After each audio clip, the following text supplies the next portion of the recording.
I've always believed there are moments that divide a life into before and after. My first teaching job, meeting Richard, the birth of Caroline, and now, this moment, standing in my kitchen as my daughter coldly informs me that she has mortgaged my home without my knowledge or consent. "He needed it more than you do, Mom," Caroline says, not a hint of remorse in her voice as she explains how she used my personal documents to secure a $285,000 loan against my fully paid home. "Greg's startup has real potential. You're 68. He's 45 with decades of earning ahead of him." I stare at her, this stranger wearing my daughter's face. The Caroline I thought I knew, the little girl who cried when caterpillars died, the teenager who volunteered at the senior center, the woman who promised her father on his wedding day that she would always take care of me, has been replaced by someone calculating and cold. For 47 days, I had sat beside Richard's hospital bed as cancer slowly claimed him. 47 days of holding his hand, moistening his lips, reading aloud his favorite poetry when pain kept him awake through the night. 47 days when Caroline visited exactly 3 times, always with excuses about the children's activities or Greg's business meetings. And during those 47 days, while I kept vigil over my dying husband of 46 years, my daughter had apparently been busy, gathering my financial documents, forging signatures where necessary, and leveraging the home that represented my only real financial security to fund her husband's latest entrepreneurial venture. "The payments are $1,850 a month," she continues, as if discussing something as trivial as a cable bill.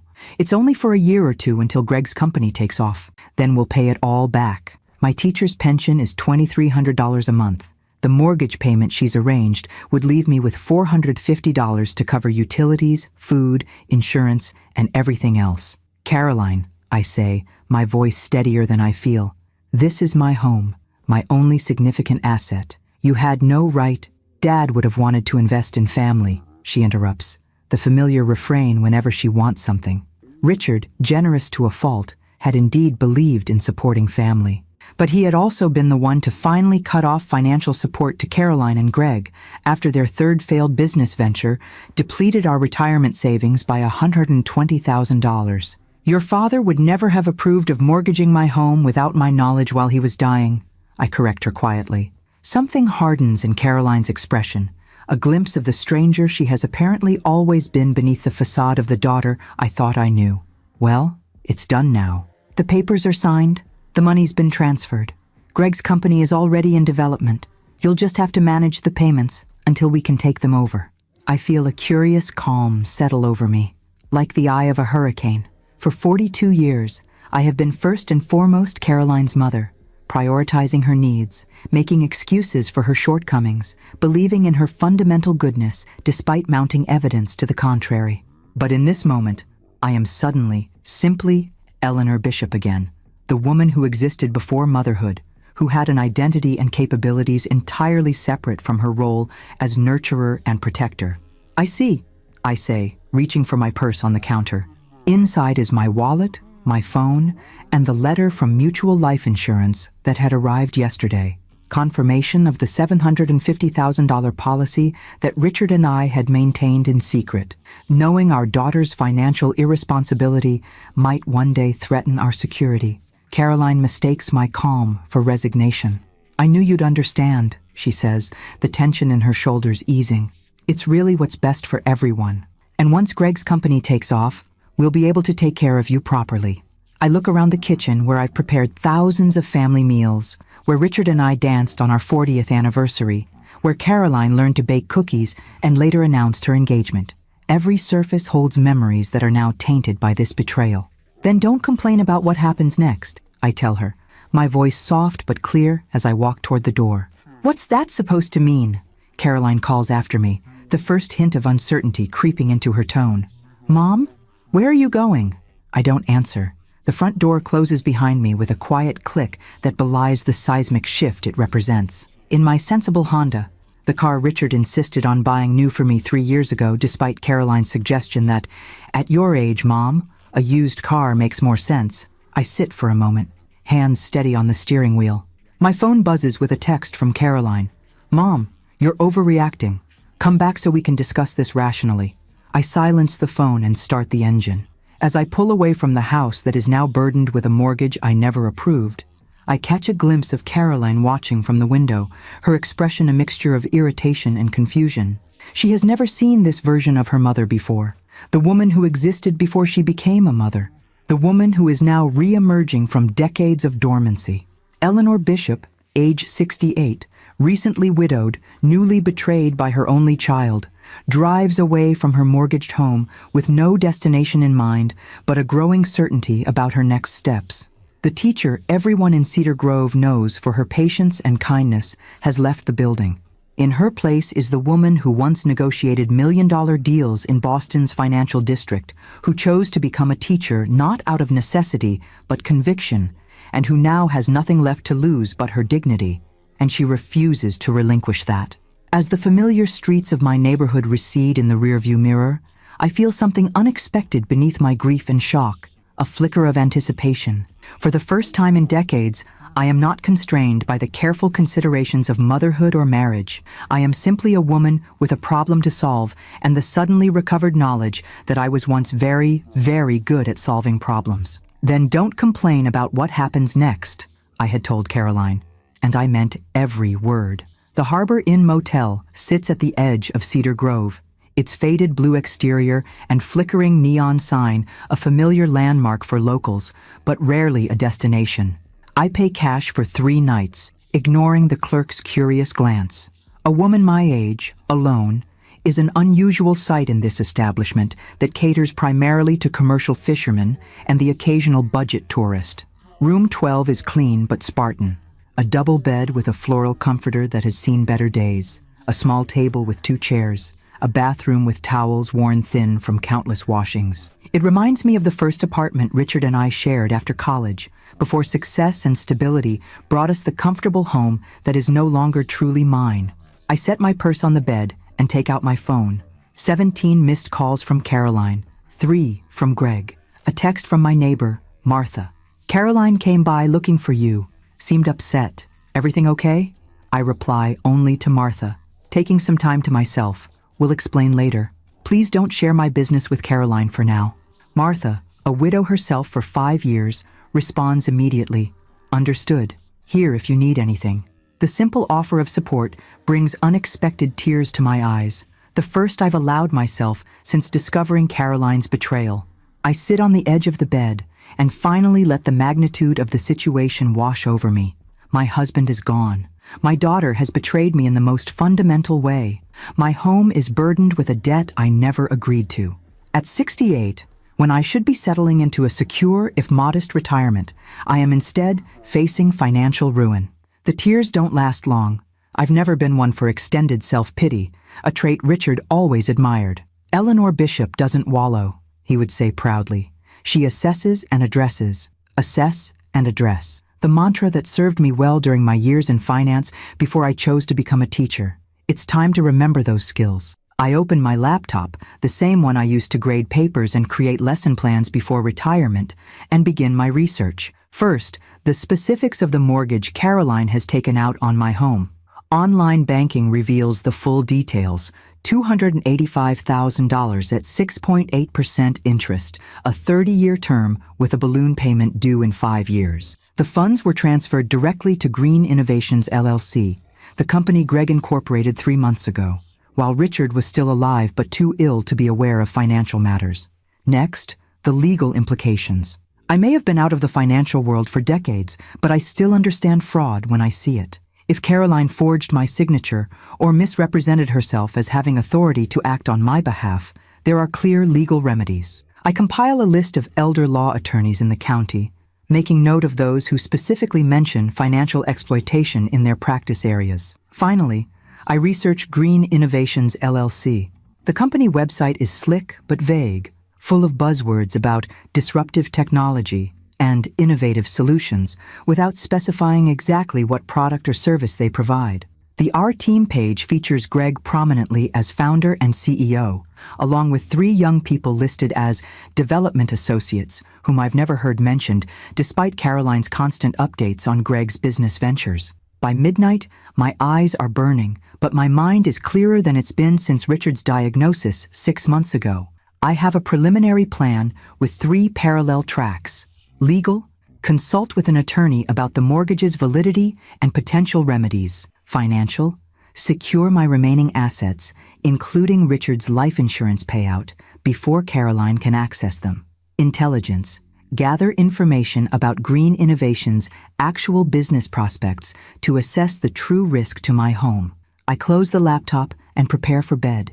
The cheap motel mattress, a poor substitute for the memory foam Richard insisted on buying when his back started troubling him. As I drift toward sleep, I remember something my father told me when I got my first job in finance. Eleanor, in business, information is currency and timing is everything. The person who knows more and moves faster always has the advantage. Tomorrow, I will start using my currency and leveraging my timing. Caroline and Greg believe they're dealing with a resigned, compliant widow, too emotionally fragile after her husband's death to mount any significant resistance. Their first mistake was betraying me. Their second, and potentially more costly mistake, is underestimating me. Morning brings renewed purpose. After a quick shower and a breakfast of vending machine coffee and packaged muffins, I drive to Coastal Community Bank, where Richard and I have had our joint accounts. Marion Jenkins, the branch manager, has known us for 20 years, attending the same church and serving on the library board with me.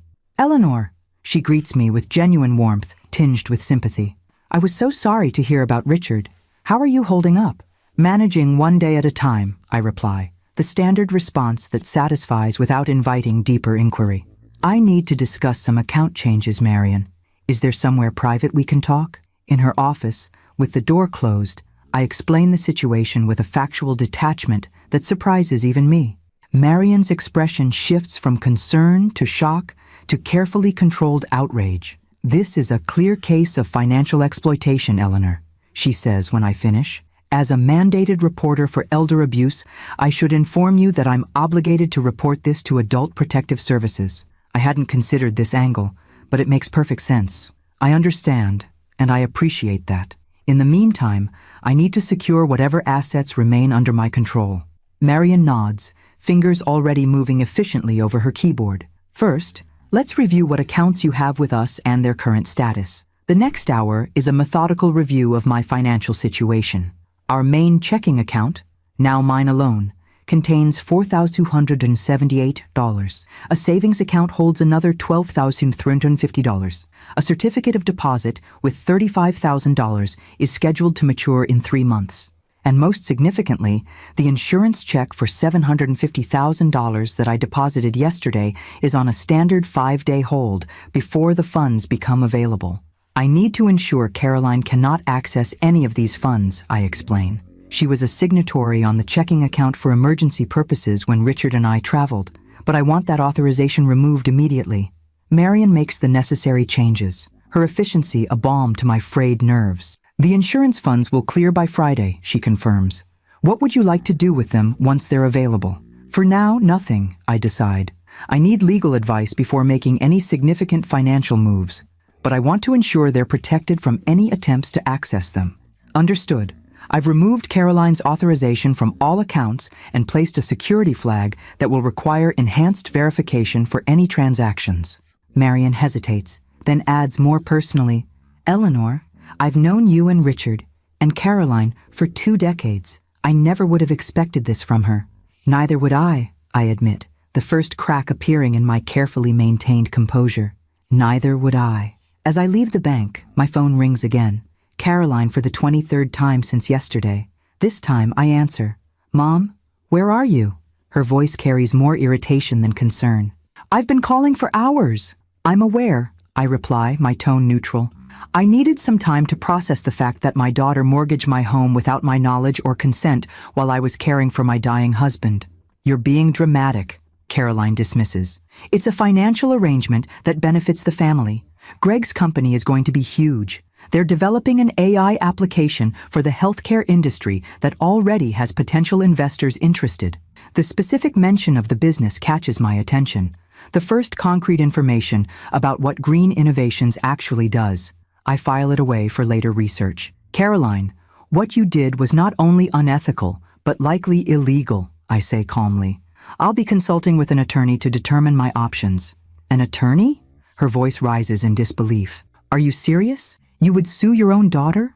Your only child? I'm simply exploring my legal rights regarding a fraudulent mortgage on my property. I correct her. The fact that the fraud was perpetrated by my daughter is unfortunate, but irrelevant to the legal question. A beat of silence then. Dad would be so disappointed in you right now. The attempt to manipulate me through Richard's memory ignites a flash of anger so intense it momentarily takes my breath away. Don't you dare invoke your father's name to justify what you've done, I say, my voice low and controlled. Richard would be appalled by your actions, and we both know it. I end the call before she can respond, my hands shaking slightly as I place the phone in my purse. The encounter confirms what I need to know. Caroline has no remorse, only indignation that I'm not accepting her actions as reasonable. There will be no appeal to her better nature, no reconciliation that doesn't involve concrete legal and financial protections for myself. My next stop is the office of Harriet Winters, the elder law attorney whose name topped my research list. Her receptionist informs me she has no openings for 2 weeks, but when I briefly explain my situation, I'm told to wait. 5 minutes later, I'm seated across from Harriet herself. A sharp-eyed woman about my age with a no-nonsense demeanor that immediately puts me at ease. Financial exploitation of seniors is 90% of my practice these days, she explains after hearing my story. Usually it's scammers or caregivers, but family members are increasingly common perpetrators. What makes your case unusual is how quickly you're responding. Most victims don't seek help until the damage is much more extensive. I spent 15 years in corporate finance before becoming a teacher, I explain. I recognize a fraudulent transaction when I see one, even when my own daughter is behind it. Harriet's eyebrows rise slightly. Finance to teaching. That's an interesting career path. I wanted work that aligned better with raising a family, I reply. The irony of sacrificing career advancement for a daughter who would ultimately betray me not lost on either of us. Well, your background serves you well now, Harriet says briskly. Here's our path forward. First, we file for an emergency injunction to prevent any further financial transactions involving your property. Then we challenge the validity of the mortgage based on fraudulent representation and potential forgery. Simultaneously, we pursue elder abuse charges through Adult Protective Services, which gives us additional legal leverage. The decisive strategy resonates with my own thinking. How long will this process take? That depends on several factors, including how aggressively your daughter and son-in-law fight back, Harriet replies candidly. But my goal would be to have the mortgage invalidated within 3 to 6 months. I sign the retainer agreement without hesitation, authorizing a $5,000 initial payment from my limited funds. As I prepare to leave, Harriet offers one final piece of advice. Eleanor, document everything from this point forward. Every conversation, every text message, every financial document you can access. Information is your most valuable asset right now. I smile at the echo of my father's wisdom from so many years ago. Information is currency, I agree, and I intend to be very, very wealthy in that regard. Returning to my motel room, I set up a proper workspace at the small table by the window.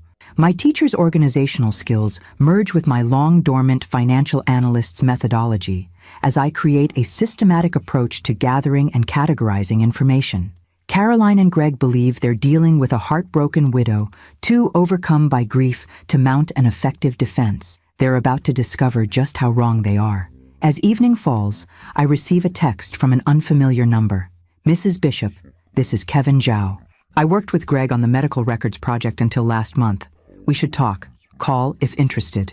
I stare at the message, a small smile forming. The intelligence-gathering phase of my plan may have just received an unexpected boost. I save the number, considering my next move carefully.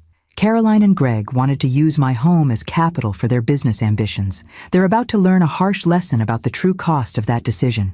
I meet Kevin Zhao at a coffee shop in the next town over, far enough from Cedar Grove to avoid casual observation, yet public enough to feel safe meeting a stranger. He's younger than I expected, probably in his late 20s, with an earnest expression and the slightly rumpled appearance of someone who prioritizes intellect over presentation. "Thank you for meeting me, Mrs. Bishop," he says, fidgeting with his coffee cup. "I wasn't sure you'd respond to my text." I'm curious how you got my number, Mr. Zhao, I reply, maintaining a teacher's calm authority despite my own curiosity. He has the grace to look embarrassed. I had access to Green Innovation's contact database before I left. Your information was listed under potential investors. The revelation shouldn't surprise me, but it does. Caroline and Greg had apparently been planning to approach me for investment even before they resorted to mortgaging my home without consent. And why exactly did you leave Green Innovations? I ask, getting to the heart of the matter. Kevin glances around before leaning forward. Ethical concerns, Mrs. Bishop. Greg recruited me from medical software development, promising we'd create an AI system to improve patient record security.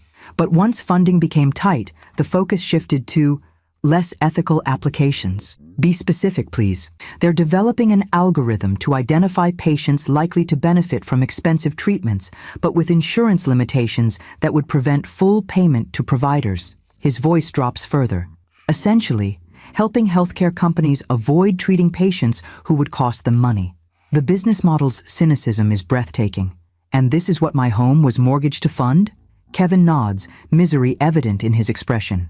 When I questioned the pivot, Greg let me go, said I lacked business vision. 3 others left with me. What remains is a skeleton crew of recent graduates, too inexperienced to recognize the legal quicksand they're standing in. Do you have documentation of this transition? I ask. My former financial analyst's mind immediately focused on concrete evidence. Some.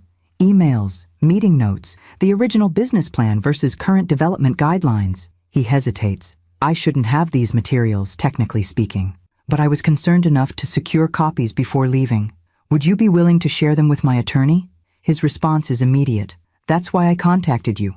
When I heard through mutual connections that Greg had somehow secured major funding despite our product issues, and that it involved his mother-in-law's property, it didn't feel right to stay silent.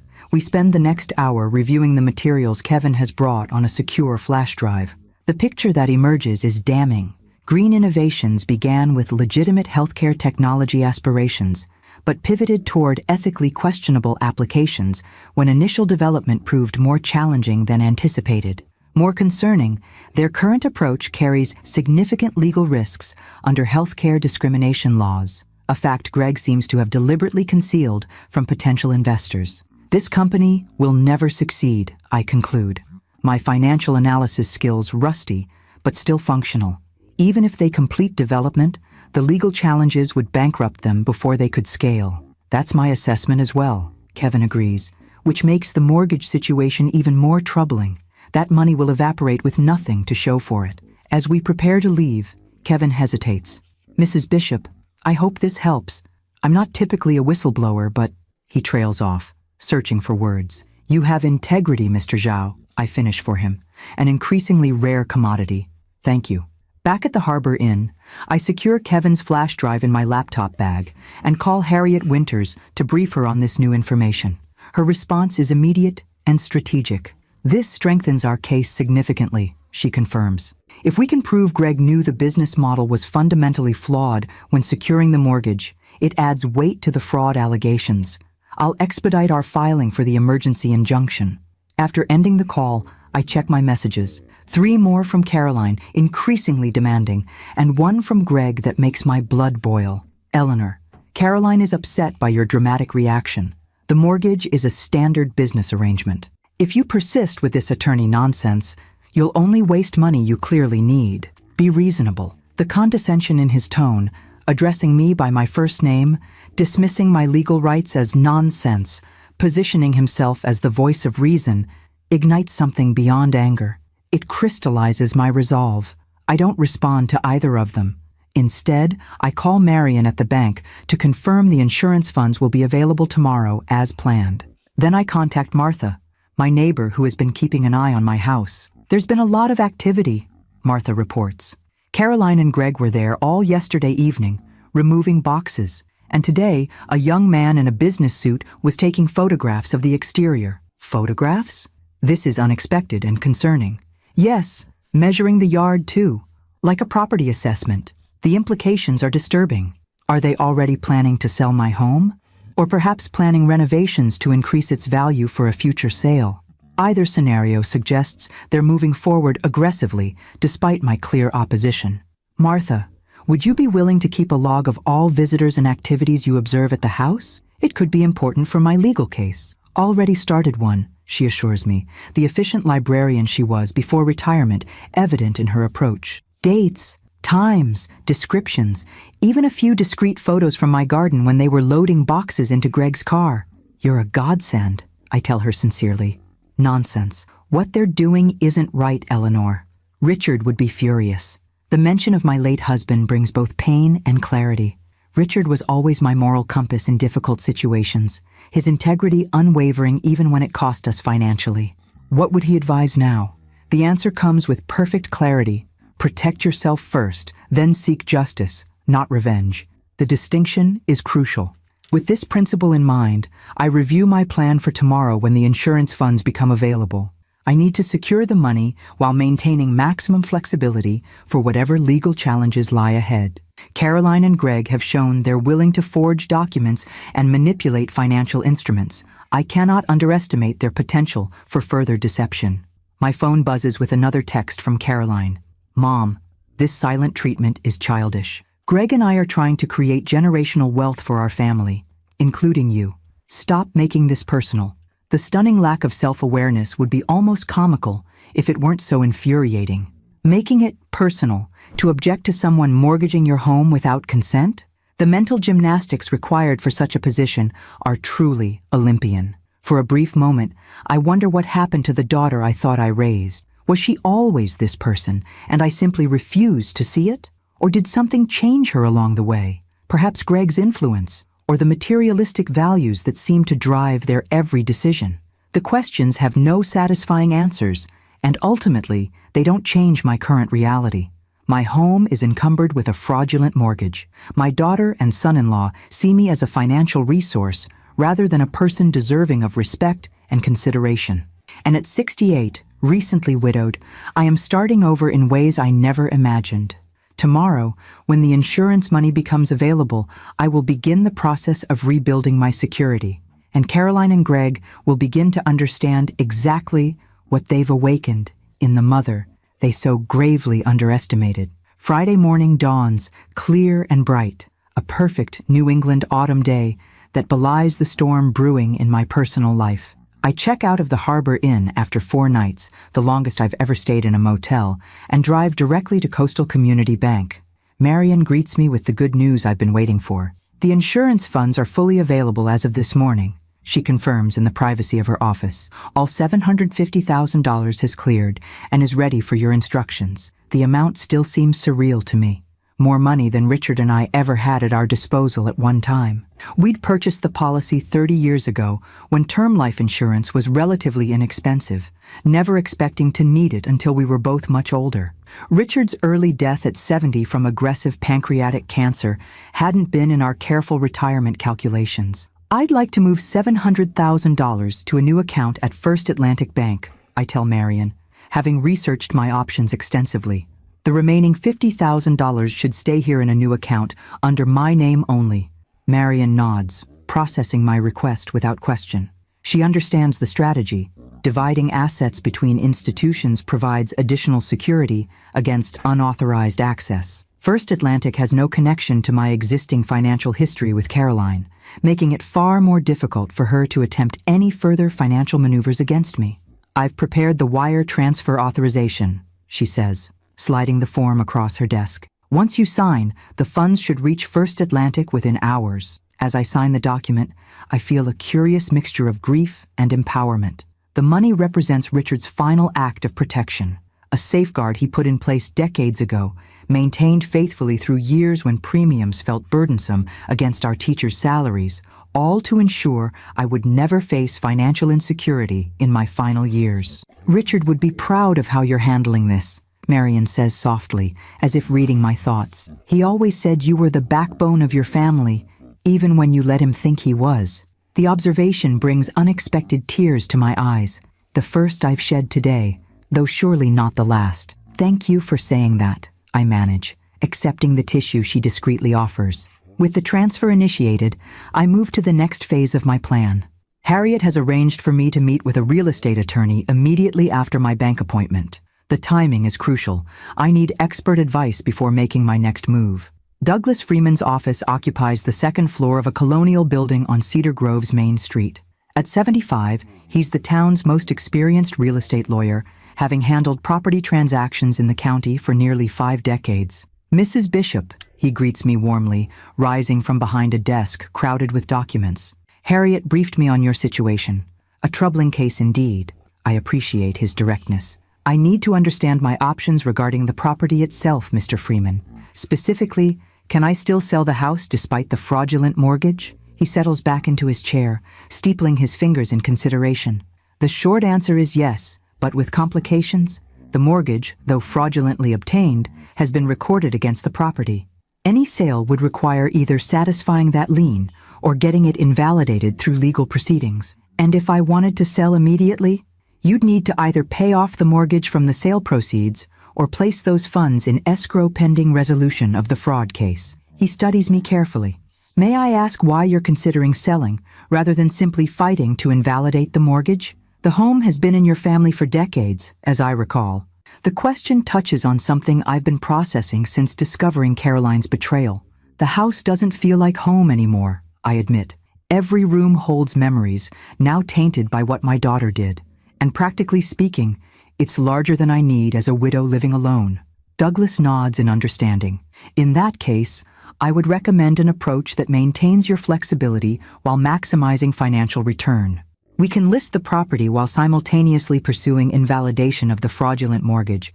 This creates leverage from multiple directions. And what would potential buyers think about purchasing a property with ongoing legal issues? With proper disclosure and the right price adjustment, it could still be attractive to certain buyers, he explains, particularly if we structure the sale with contingencies related to mortgage resolution. The market in Cedar Grove remains strong, especially for established properties in your neighborhood.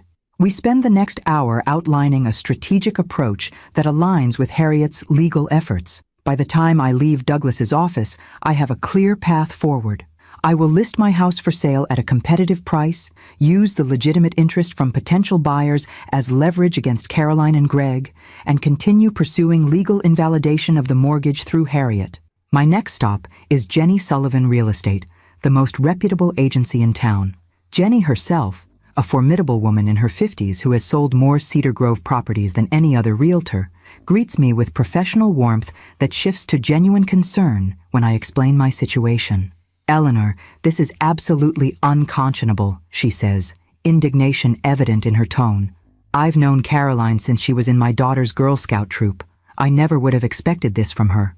Neither would I acknowledge, the simple truth still painful to admit. But here we are. I'd like to list the house as soon as possible. Jenny's efficiency matches my urgency. Within an hour, we've established a listing price of $475,000, slightly below market value to attract immediate interest, and scheduled a photographer for tomorrow morning.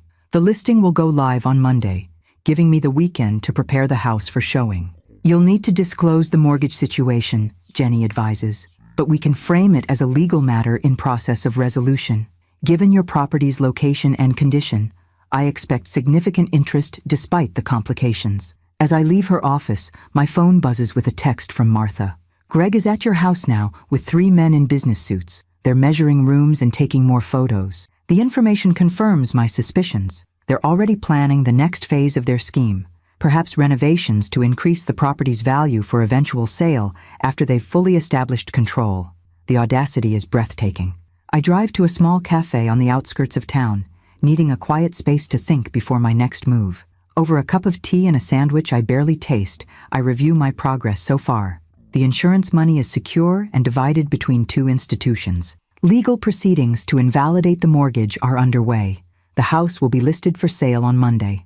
I have documented evidence of Greg's questionable business practices through Kevin Zhao, but I still lack a critical piece of information: exactly how Caroline executed the mortgage fraud. Understanding her methods would strengthen my legal case and potentially protect me from similar attempts in the future. As if summoned by my thoughts, my phone rings with a number I don't recognize. Mrs.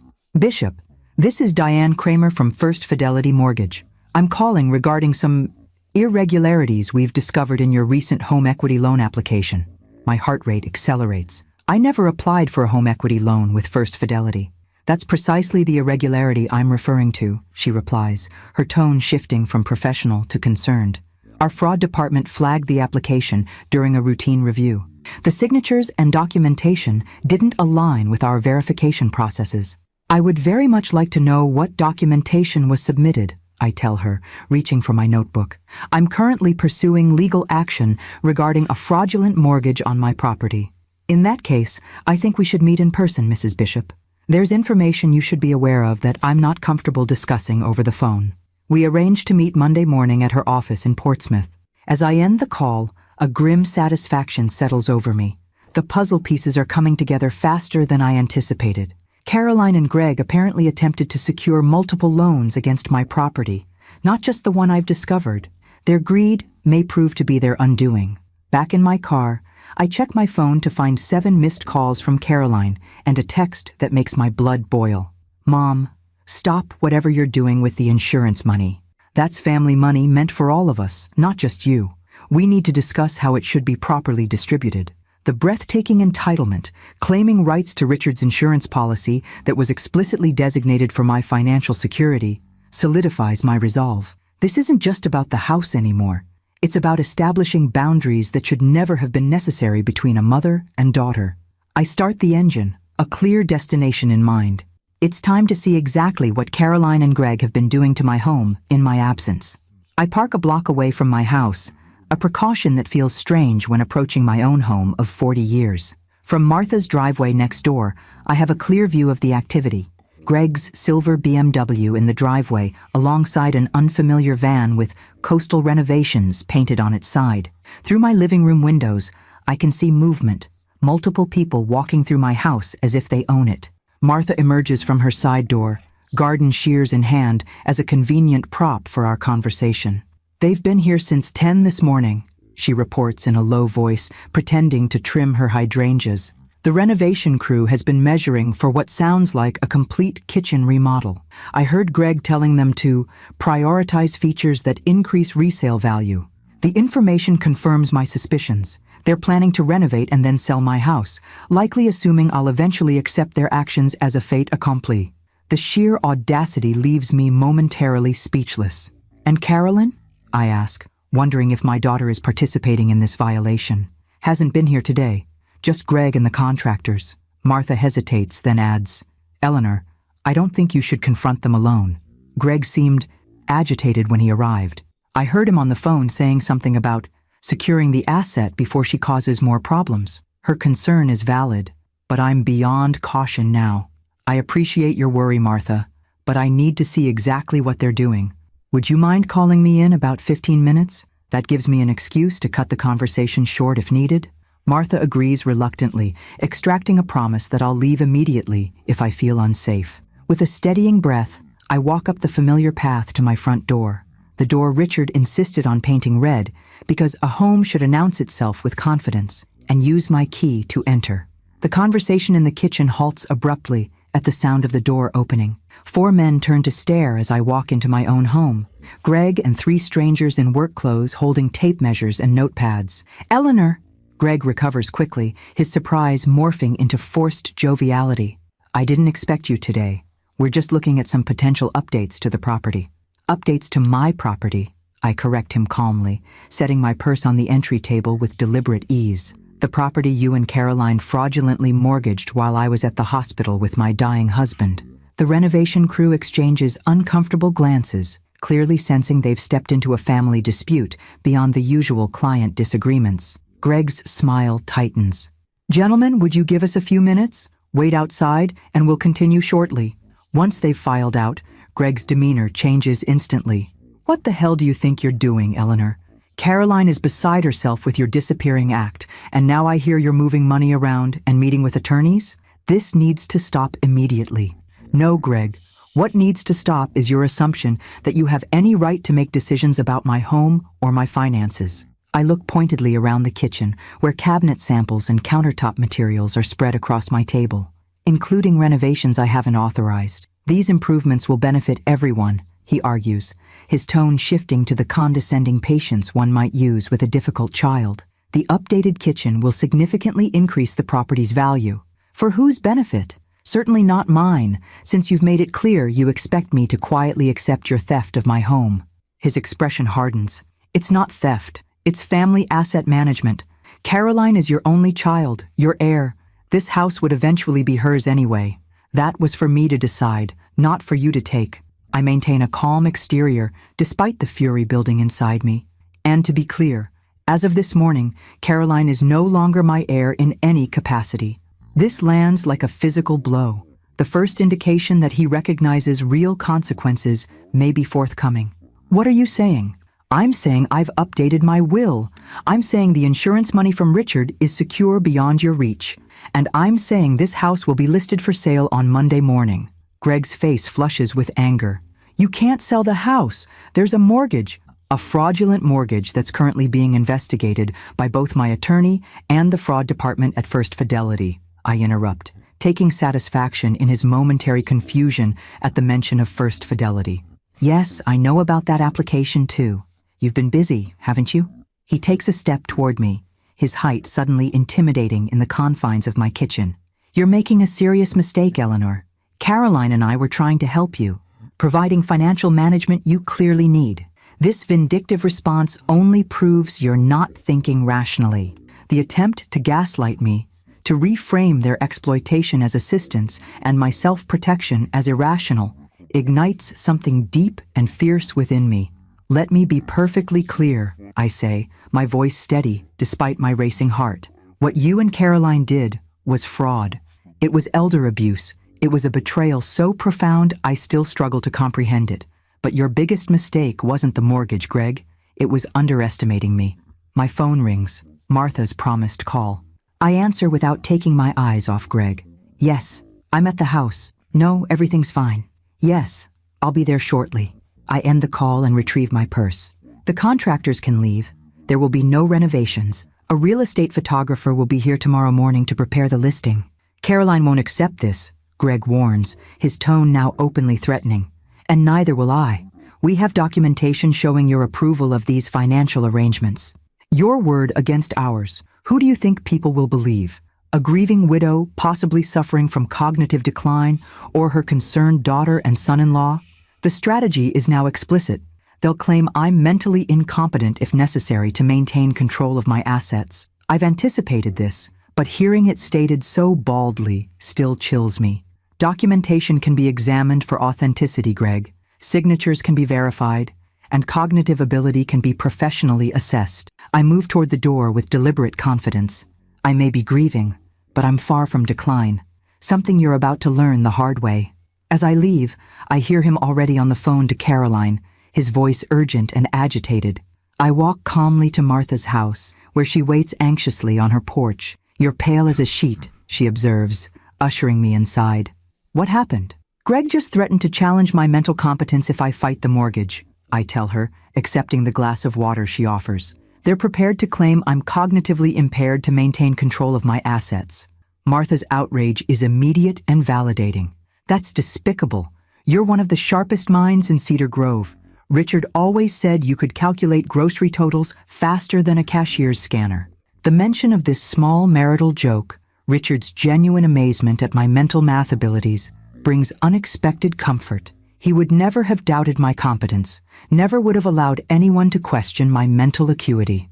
I need to document this conversation while it's fresh, I say, already reaching for my notebook. Harriet emphasized contemporaneous notes for any interactions. As I record the details of my confrontation with Greg, including his specific threats and demeanor, I feel a strange calm settling over me. The worst has happened. My daughter and son-in-law have not only stolen from me, but are now prepared to attack my mental competence to cover their theft. With this line crossed, any lingering ambivalence about my course of action evaporates. They have shown exactly who they are and what they're willing to do. Now I will show them exactly who I am.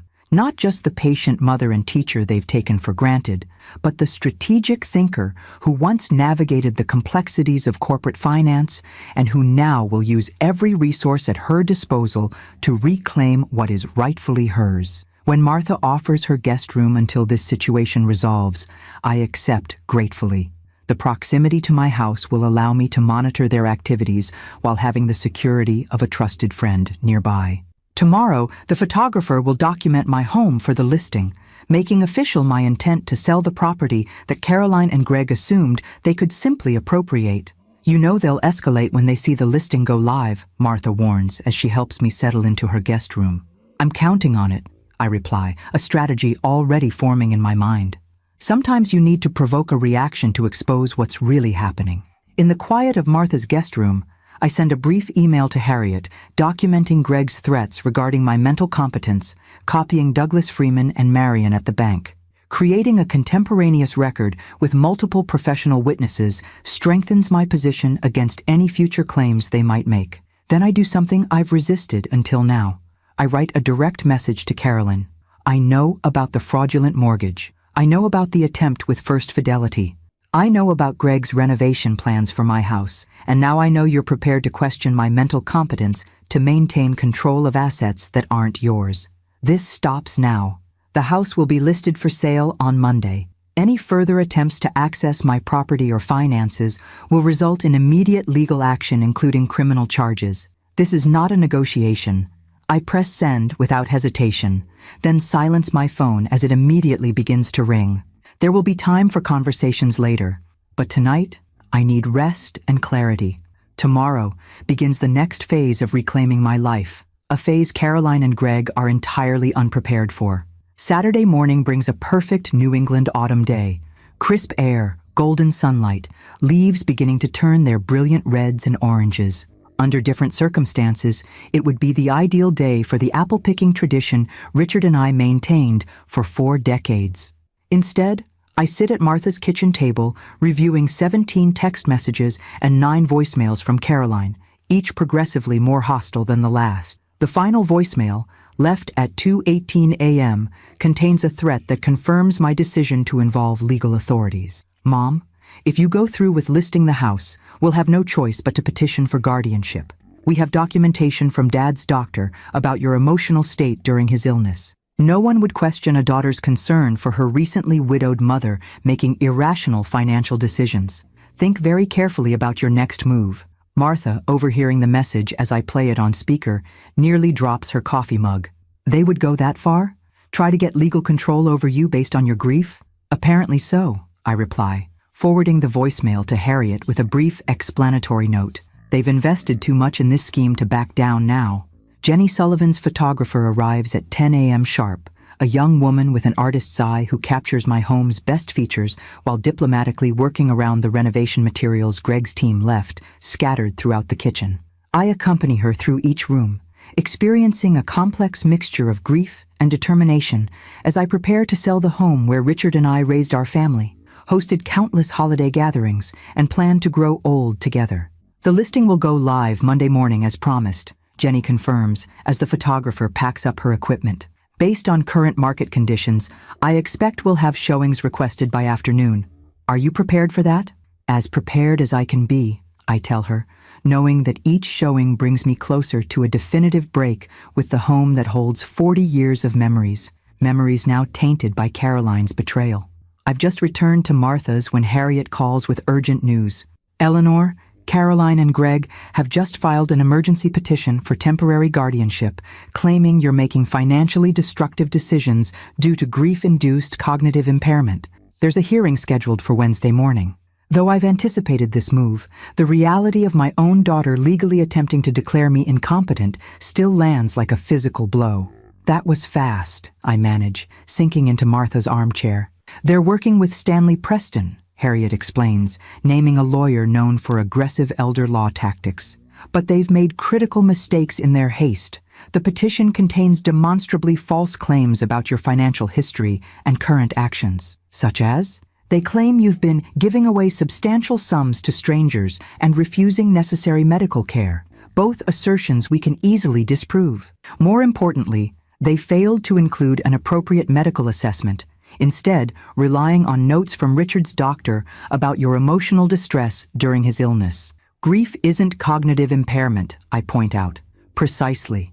I've already arranged for you to undergo a comprehensive cognitive assessment on Monday with Dr. Abigail Warner, a geriatric psychiatrist who frequently testifies in capacity cases.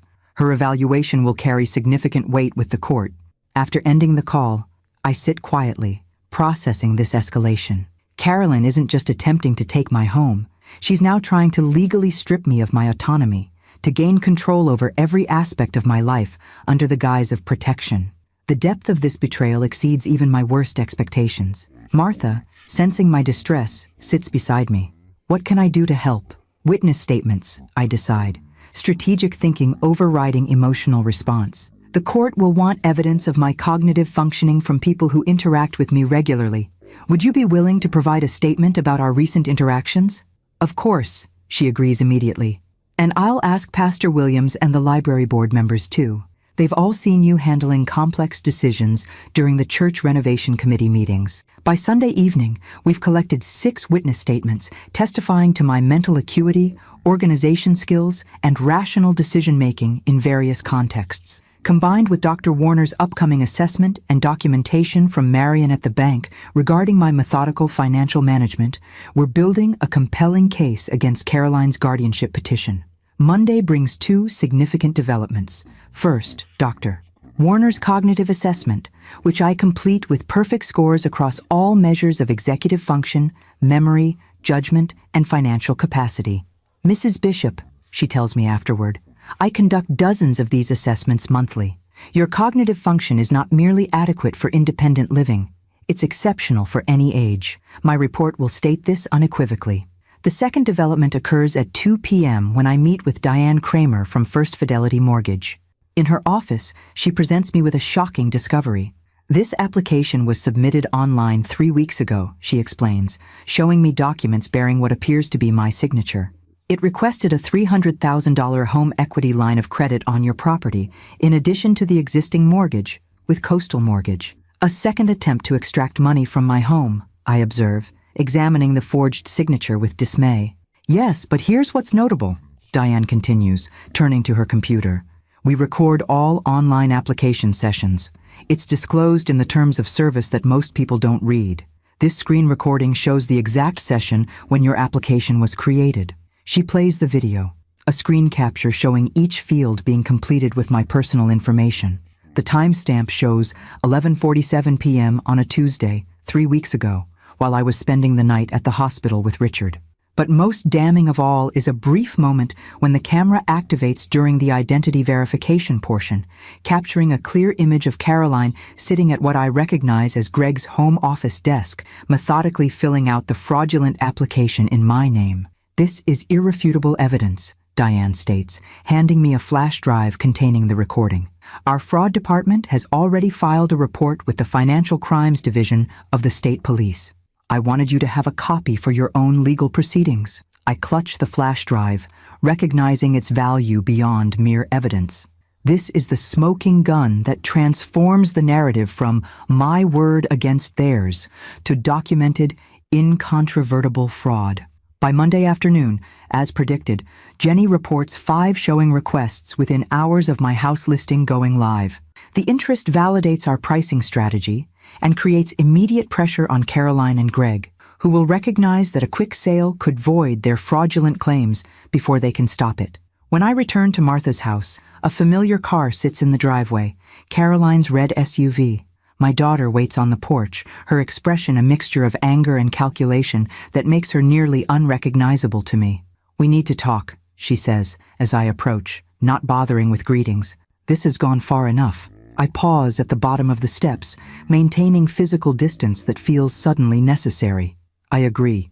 Your attempts to fraudulently mortgage my home, sell it without my consent, and now declare me incompetent have indeed gone far enough. Her eyes narrow at my calm defiance. You don't understand what you're doing. The guardianship petition is for your own protection. You're making irrational decisions based on grief. Protecting my assets from theft is perhaps the most rational decision I've made recently, I counter. And as for the guardianship petition, I look forward to presenting evidence of your fraud to the judge on Wednesday. Caroline's composure slips, genuine alarm crossing her features. What evidence? The screen recording from First Fidelity showing you completing a fraudulent loan application in my name, for starters. I watch this land, confirming she had no idea such evidence existed. The application you submitted while I was at the hospital with your dying father. She recovers quickly. Years of practice at emotional manipulation evident in her swift pivot. Mom, you're not thinking clearly. Dad's death has affected you more than you realize. Greg and I are trying to secure the family's financial future, including yours. Why can't you see that we're trying to help you?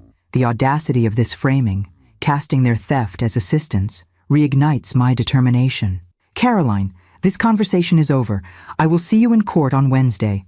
Any further communication should go through our respective attorneys. As I move to walk past her up the stairs, she grabs my arm, a gesture so unexpected and inappropriate that we both freeze in momentary shock. You can't do this, she hisses, fingers digging into my sleeve. Do you have any idea what this could do to Greg's business? To our reputation in Cedar Grove? To the kids' college funds? I gently but firmly remove her hand. You should have considered those consequences before committing fraud. Now please leave before I call the police to report this harassment. Something shifts in her expression, the calculation giving way to genuine anger. This isn't over. You have no idea what you're up against. As she storms to her car and drives away, Martha emerges from inside the house where she's been wisely monitoring our interaction. Are you all right? She asks, concern evident in her voice. I'm fine, I assure her, though my racing heart suggests otherwise. But I think we need to install security cameras here too. This is escalating in ways I didn't fully anticipate. That evening, I forward the first fidelity evidence to Harriet, along with a detailed account of Caroline's ambush and implied threats. Each document, each recorded interaction strengthens our position for Wednesday's hearing, a hearing that will determine not just control of my assets, but the fundamental question of my autonomy as a competent adult. As I prepare for bed in Martha's guest room, I find myself thinking of Richard and what he would make of this situation. The man who taught high school mathematics for 40 years, who approached problems with logical precision, who valued integrity above all else, what would he advise now? The answer comes with perfect clarity. Proceed with truth and documentation. Let the evidence speak, and remember that while Caroline may have been our daughter, she has made her choices as an adult and must face adult consequences. With this resolution firm in my mind, I turn out the light, ready for whatever tomorrow brings. Tuesday morning brings an unexpected visit from Detective Sandra Morris of the Cedar Grove Police Department's Financial Crimes Unit. She arrives at Martha's house precisely at 9 a.m., her demeanor professional but sympathetic as she explains the purpose of her visit.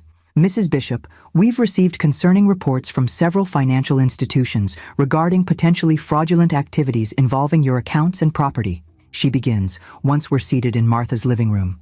I'd like to ask you some questions about these matters, if you're comfortable doing so. I'm not only comfortable, Detective Morris. I'm relieved, I tell her, retrieving my organized folder of documentation. I've been gathering evidence of these fraudulent activities for the past week. For the next 2 hours, I provide Detective Morris with a comprehensive account of Caroline and Greg's actions, the unauthorized mortgage, the attempted home equity line of credit, Greg's renovation plans for a house he doesn't own, and now the guardianship petition filed to prevent me from protecting my assets. This is one of the more egregious cases of elder financial exploitation I've seen, Detective Morris comments as she reviews the first fidelity screen recording, showing Caroline completing the fraudulent application. The premeditation is particularly concerning. My daughter and son-in-law appear to believe my age makes me an easy target, I observe. The painful truth no less difficult to articulate, despite days of processing this betrayal. Unfortunately, that's a common misconception among financial exploiters, Detective Morris replies. They often underestimate older adults' resilience and resourcefulness. She closes her notebook with a decisive snap. Based on the evidence you've provided and the reports from financial institutions, we have sufficient grounds to open a formal criminal investigation. The words land with a weight I wasn't fully prepared for. Criminal investigation. Despite everything, some part of me has been hoping for resolution that doesn't involve potential criminal charges against my only child. But Caroline's escalating aggression, particularly the guardianship petition and her confrontation yesterday, has eliminated that possibility. What happens next, I ask, my teacher's practicality asserting itself through the emotional turbulence. We'll take formal statements from the financial institutions involved, document the evidence you've provided, and present the case to the district attorney for potential charges. Detective Morris's expression softens slightly. Mrs. Bishop, I understand this is exceptionally difficult given the family relationship. If charges are filed, would you be willing to testify? The question crystallizes the choice before me. To protect myself fully, I must be willing to testify against my own daughter in criminal court. The prospect is heartbreaking, yet the alternative, allowing Caroline and Greg to continue their exploitation unchecked, is unacceptable. Yes, I say firmly, pushing aside maternal instincts that no longer serve either of us. I will testify if needed. After Detective Morris leaves with copies of my evidence, I call Harriet to update her on this development. Her response is immediately strategic.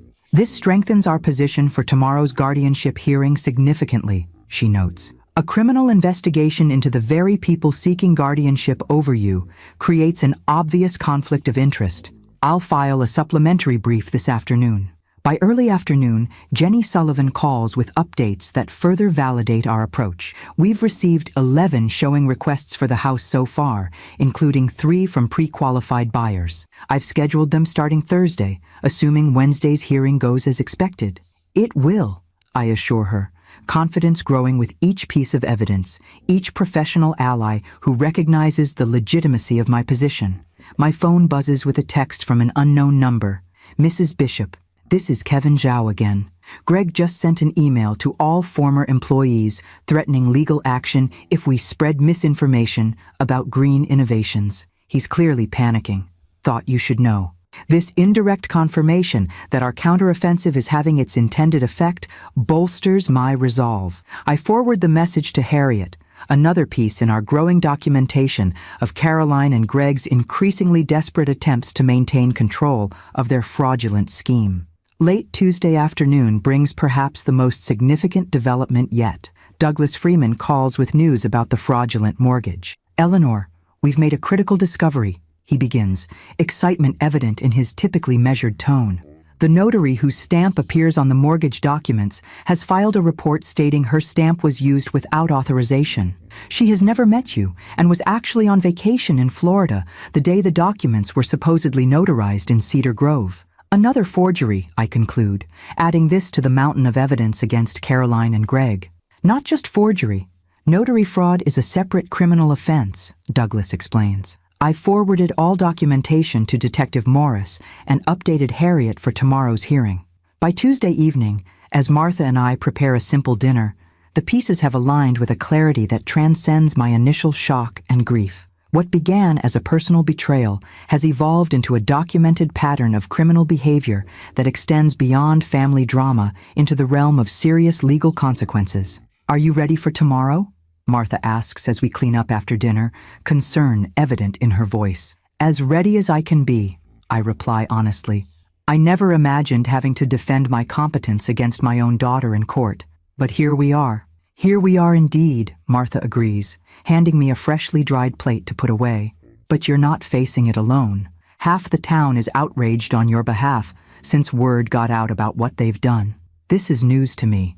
Word got out? How? Martha looks slightly sheepish. Well, Pastor Williams might have mentioned during Sunday service that we should pray for a community member facing elder exploitation from family members. He didn't name names, but everyone in Cedar Grove can connect those particular dots. I finish, torn between embarrassment at my private troubles, becoming public knowledge, and gratitude for the community support. Caroline and Greg showed up at church looking like they'd swallowed lemons, Martha continues with undisguised satisfaction. Left before the coffee hour when 3 different people asked pointed questions about your well-being. The image brings an unexpected smile to my face, the first genuine amusement I've felt in days. Public opinion in small towns can be a powerful force, and it appears that force is aligning firmly in my favor. That night, as I prepare for bed, I review the timeline of events Harriet has helped me create for tomorrow's hearing. The chronology is damning. While I sat at Richard's bedside during his final days, Caroline and Greg were actively plotting to exploit my distraction and grief for financial gain. The documented evidence creates an irrefutable narrative of opportunistic predation rather than concerned family members protecting a cognitively impaired elder. My phone buzzes with one final text before I turn in for the night. From Kevin Zhao again. Just heard Green Innovations lost their office lease. Landlord cited reputational concerns after local bank withdrew financing commitment. Greg was escorted out by security after making threats. The house of cards is collapsing faster than I anticipated.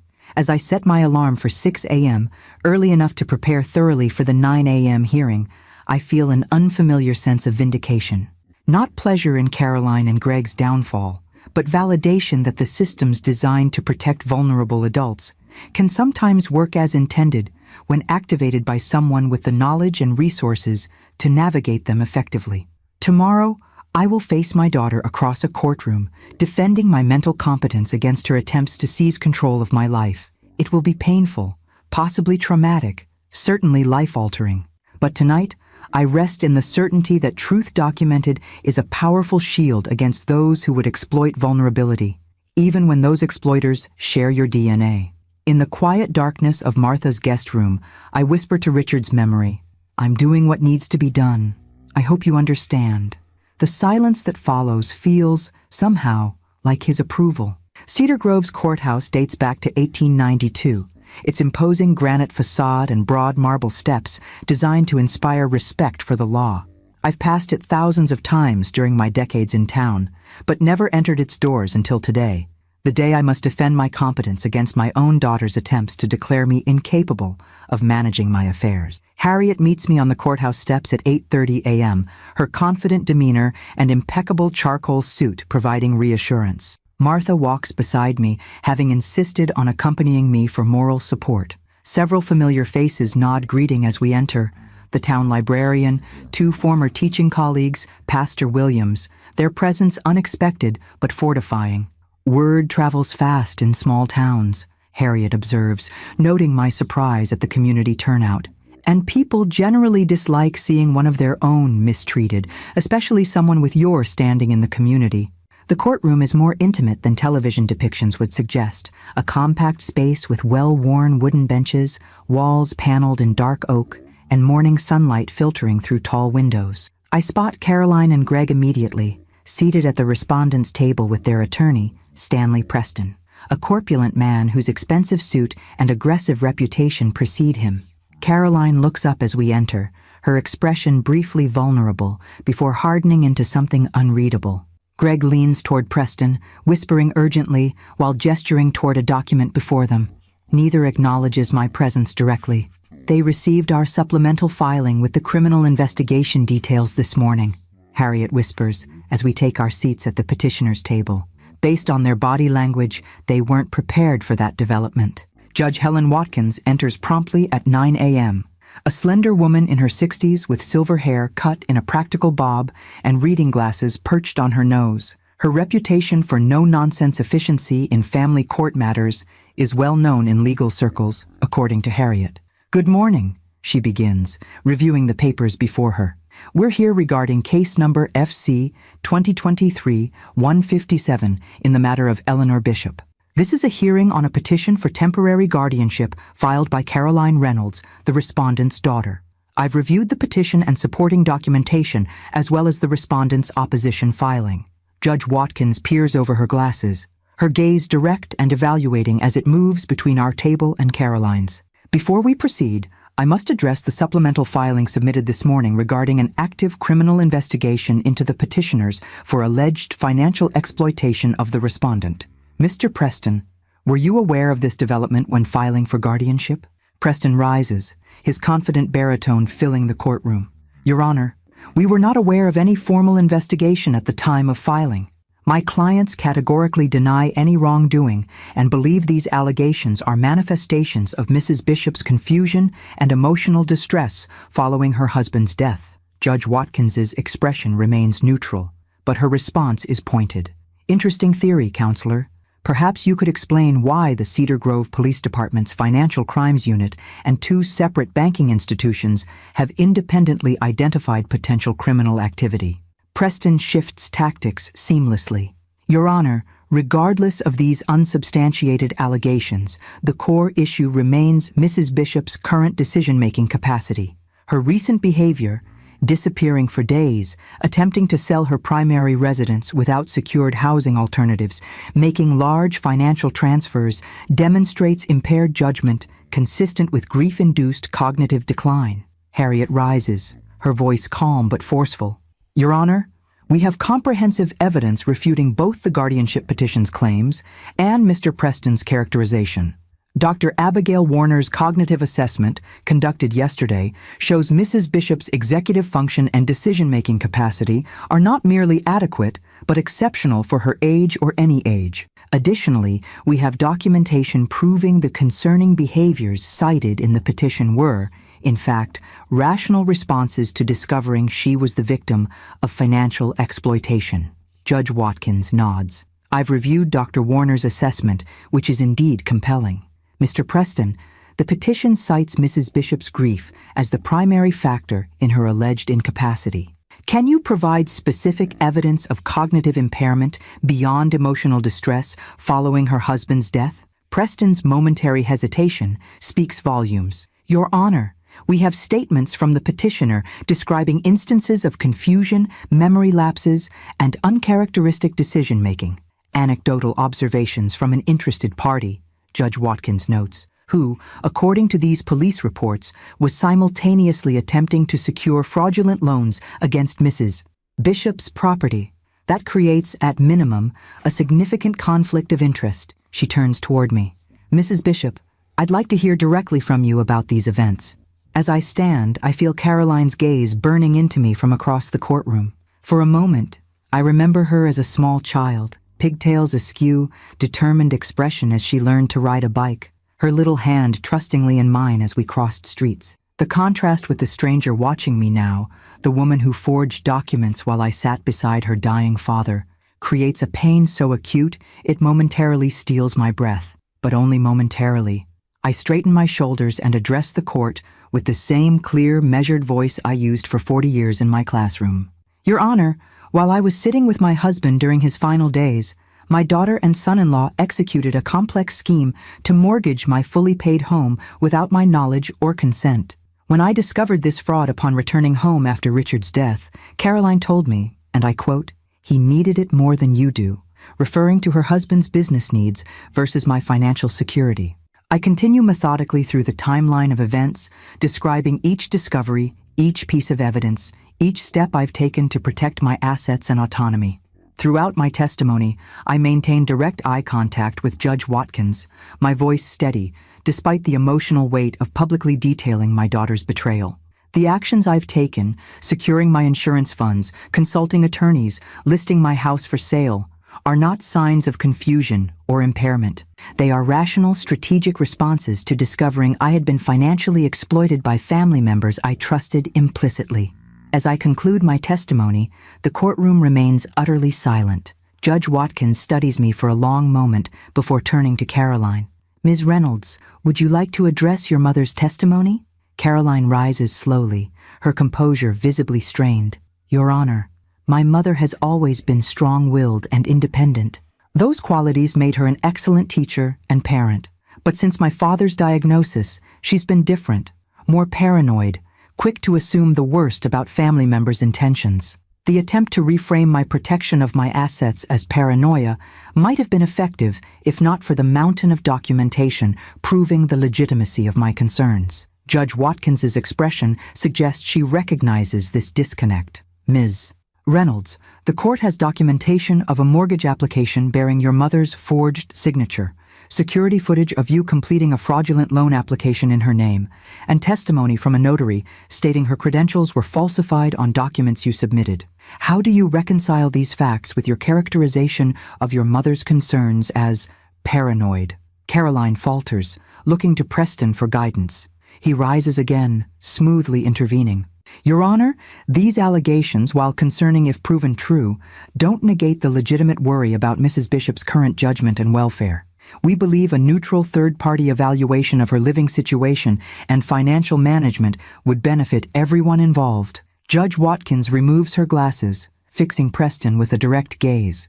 Counselor, what I'm seeing is an attempt to use this court to gain control over assets that your clients have already tried to access through potentially criminal means. That is not the purpose of guardianship provisions. She turns back to the documents before her, reviewing them silently for several moments before delivering her ruling.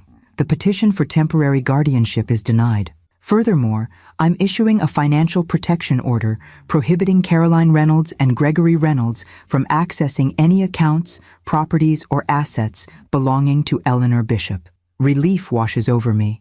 Not celebration, but the quieter satisfaction of being believed, of having my autonomy affirmed by the court. Judge Watkins isn't finished. Mrs. Bishop, while I'm denying this guardianship petition, I want to ensure you have appropriate support systems in place, given your recent widowhood and these family complications. Would you be amenable to a court-appointed elder advocate checking in periodically? I would welcome that, Your Honor, I reply honestly. Additional professional oversight seems prudent given recent events. She nods, satisfied, then turns a stern gaze toward Caroline and Greg, and to the petitioners. Be advised that filing guardianship petitions as a means to gain control of assets is an abuse of this court's purpose. Given the active criminal investigation, I am forwarding all documentation from this hearing to the District Attorney's Office for their review. As Judge Watkins concludes the hearing, I exhale slowly, feeling a complex mixture of vindication and sorrow. I've won this battle.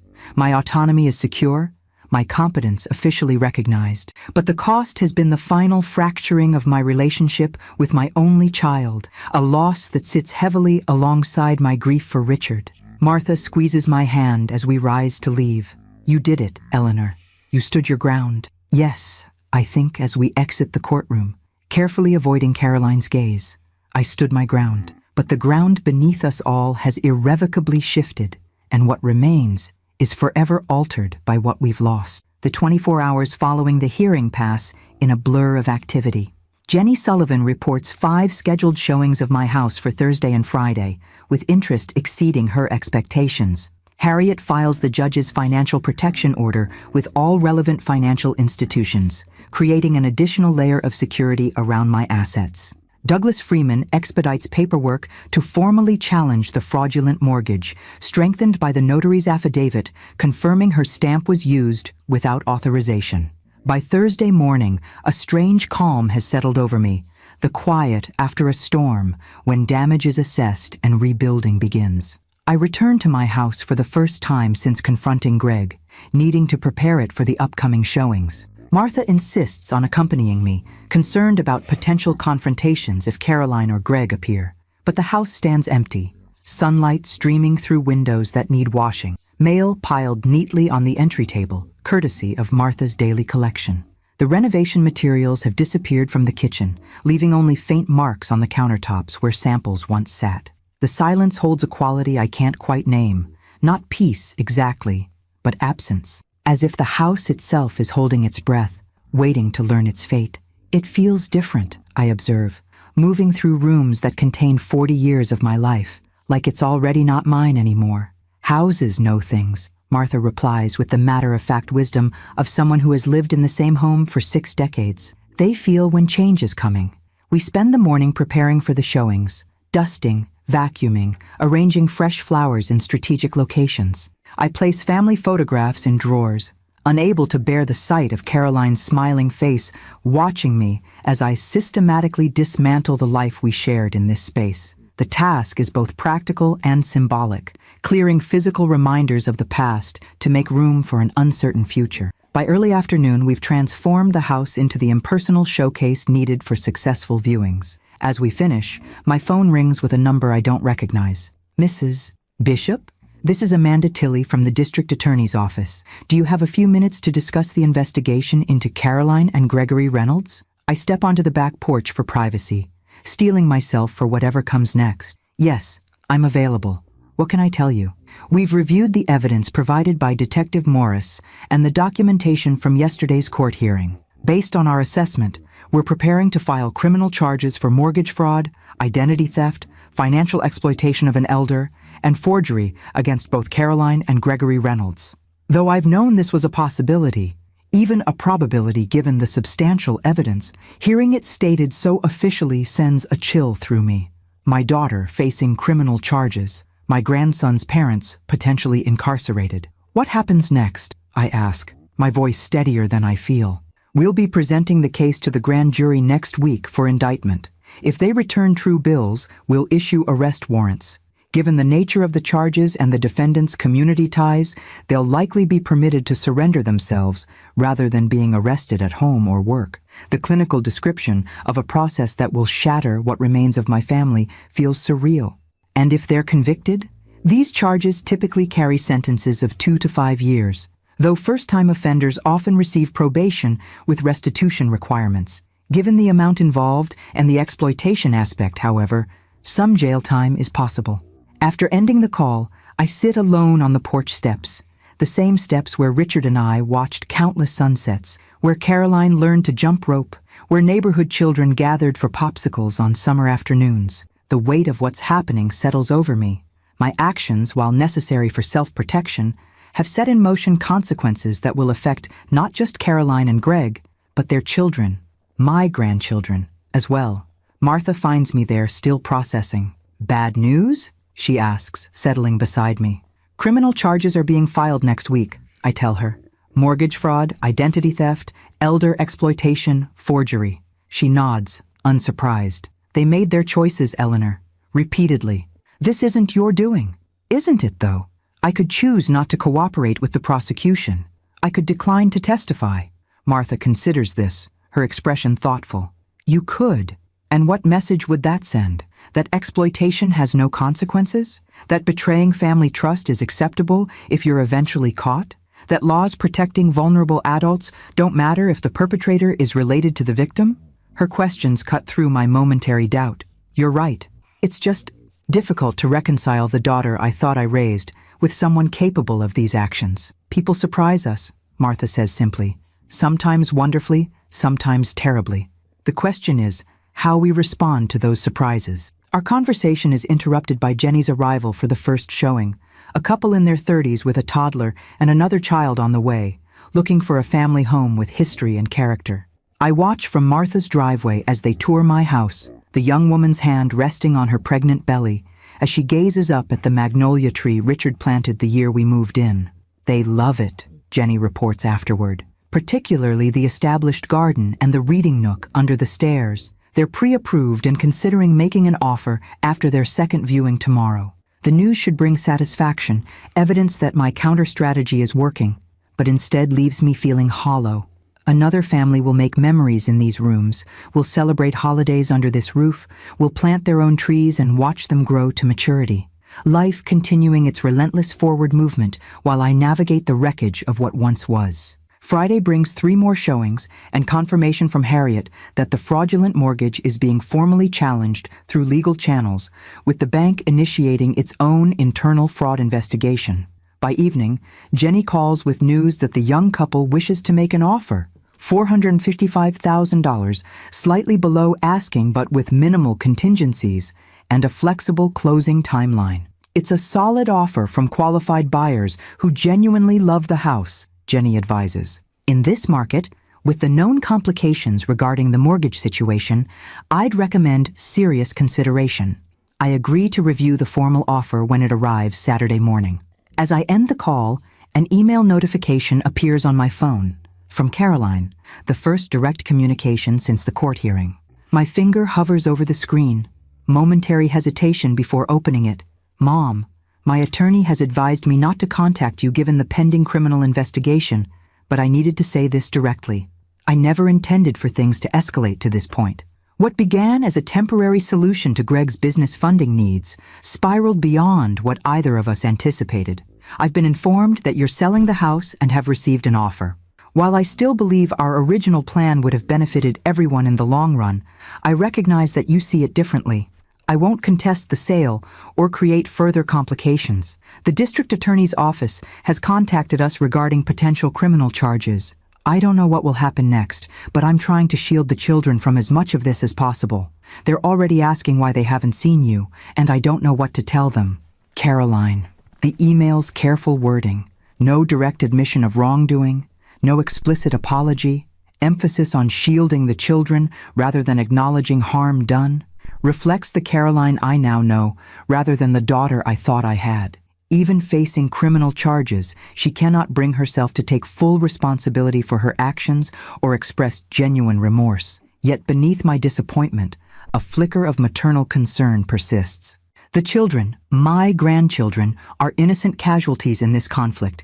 Their lives will be irrevocably altered by their parents' choices and the consequences now unfolding.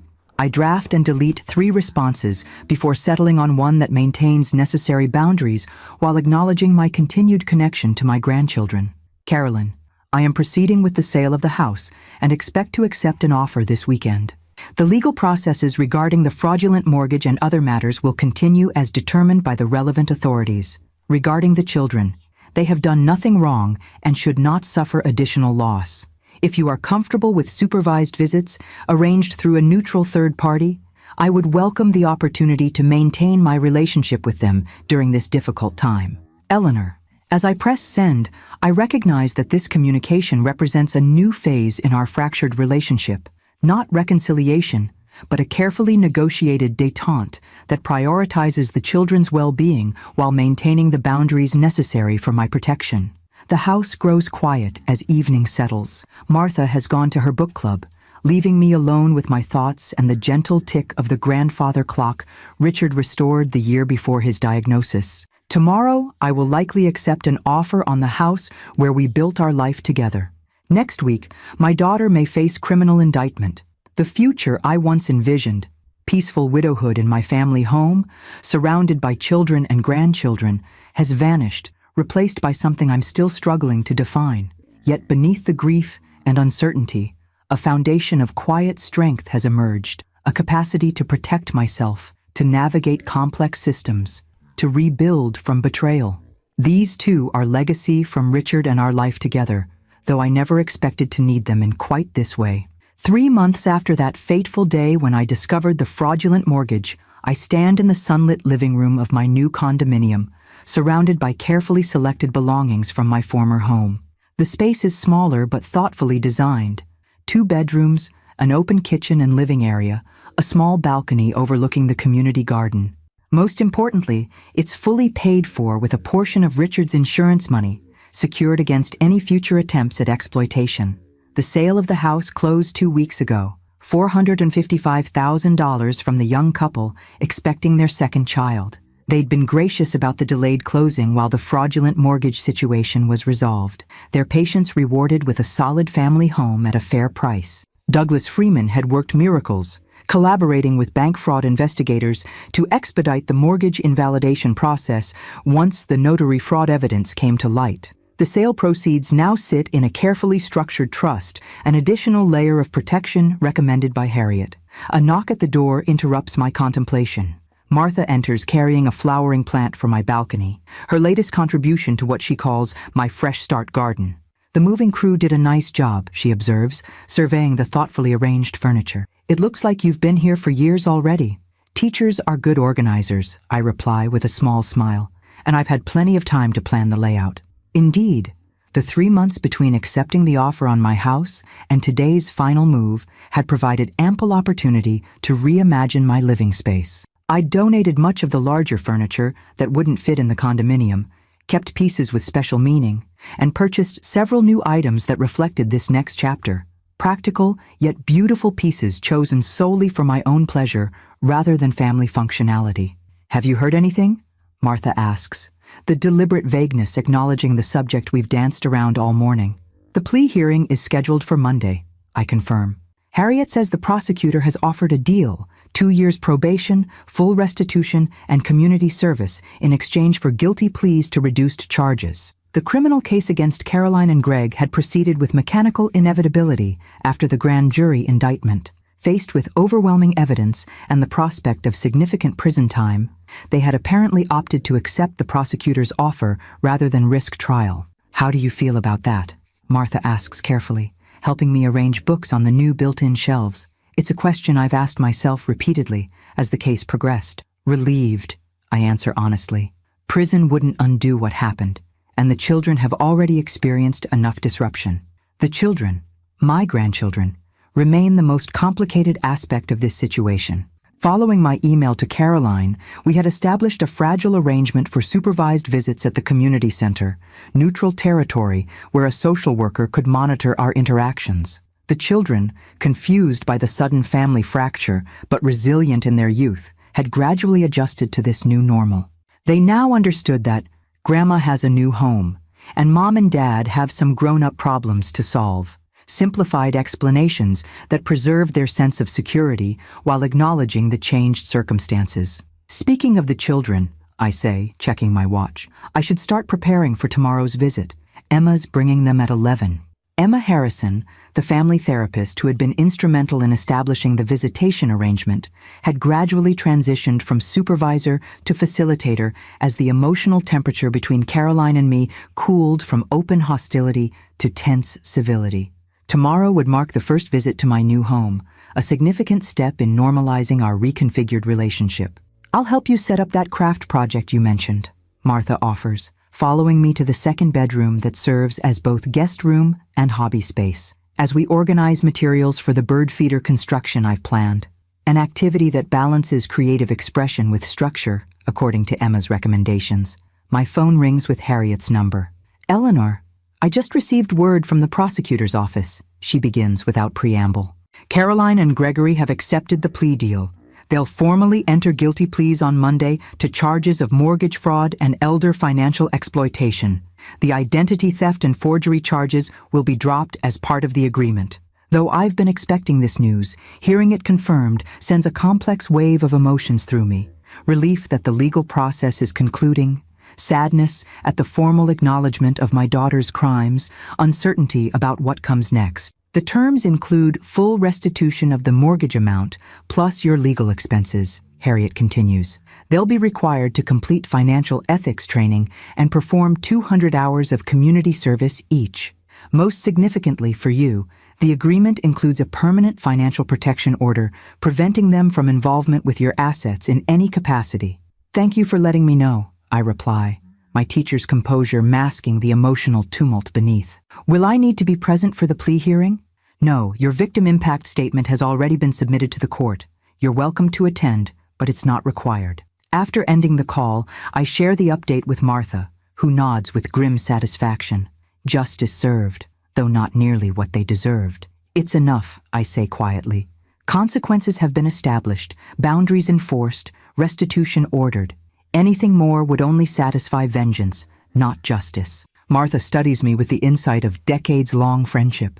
You've changed through all this, Eleanor, not hardened exactly, but fortified. Her observation resonates with my own sense of internal transformation.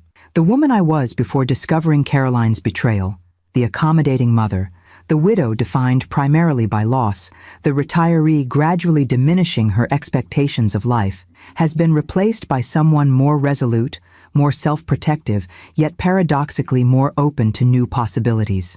Evidence of this evolution surrounds us in my new home. The watercolor supplies in the corner, materials for the painting class I've joined, travel brochures for the New England coast tour I've booked for autumn, business cards for the financial literacy workshop for seniors I've begun co-facilitating at the community center, translating my painful experience into protection for others. Life rarely turns out as we expect, I reflect, arranging colorful craft supplies on the table. Richard and I thought we'd grow old together in that house, surrounded by family for holiday gatherings and Sunday dinners. Instead, I'm reinventing myself at 68 in a condominium I never expected to own. And doing it with remarkable grace, Martha adds. Richard would be proud of how you've handled all this. The mention of my late husband brings both pain and comfort. In the darkest moments of the past 3 months, I've often found myself wondering what Richard would advise, how he would respond to our daughter's betrayal. The answers have never come as direct guidance, but rather as remembered values. His unwavering integrity, his belief in consequences proportional to actions, his capacity for forgiveness that never abandoned appropriate boundaries. Sunday morning brings sunshine and mild temperatures, perfect weather for the grandchildren's visit. They arrive precisely at 11, excited to explore Grandma's new castle, as they've dubbed it, based on my description of the condominium building's architectural details. Emma Harrison accompanies them, her professional demeanor softened by genuine warmth. Carolyn asked me to give you this, she says quietly, handing me an envelope as the children explore the balcony garden. Inside is a handwritten note, the first personal communication from my daughter, not filtered through attorneys or mediated by third parties since the court hearing. Mom, as we prepare to accept legal responsibility for our actions tomorrow, I wanted to write to you directly. The words "I'm sorry" seem inadequate for what we did, but they are nonetheless true. We betrayed your trust during your most vulnerable time, prioritizing our financial interests over your security and autonomy. I don't expect forgiveness or reconciliation, but I do want you to know that I recognize the harm we caused, not just legally, but to our family bonds and to the values you and Dad worked so hard to instill in me. The children treasure their time with you. Whatever happens between us, I hope that relationship can continue to grow. Caroline. I read the note twice, searching for manipulation or hidden agenda, but finding only what appears to be genuine, if belated, acknowledgement of wrongdoing. Not full accountability, perhaps, some passive language, some distancing, but more than I've received thus far. Is everything all right? Emma asks, noting my extended silence. Yes, I reply, carefully folding the note and returning it to its envelope. Just unexpected communication. The children call from the balcony, eager to show me the sparrow that has landed on the railing, and I tuck the envelope into my pocket for later consideration. Today is for bird feeders and cookie baking, and stories read in the reading nook I've created in the guest room. Tomorrow will bring the formal conclusion of legal proceedings, and with it, decisions about what kind of relationship, if any, might be possible with Caroline going forward. But today, in this moment, I am simply a grandmother sharing a sunny Sunday with her grandchildren in a home that is truly, securely my own. After months of crisis and conflict, this simple pleasure feels like the most profound reclamation of all, the ability to be present in joy, undistracted by fear or uncertainty about my future. As I join the children on the balcony, responding to their excitement over the visiting bird, I silently acknowledge how far I've come from that devastating moment when Caroline coldly informed me that her husband needed more than you do, and I walked away with nothing but my purse and my dignity. I have reclaimed not just my financial security, but my autonomy, my confidence, and my capacity to rebuild after betrayal. The journey has been painful beyond measure, but standing here in my new home, surrounded by evidence of my resilience, I recognize that what Caroline and Greg never understood, what exploiters of all kinds fail to comprehend, is that age doesn't diminish a person's capacity for self-protection when equipped with knowledge, support, and the determination to fight for what is rightfully theirs. Look, Grandma, my grandson exclaims, pointing to a second bird joining the first. They're building something together. I smile at the simple observation that somehow captures my current reality. Yes, they are, I agree, watching the birds gather materials for a nest. Sometimes, starting fresh is exactly what's needed.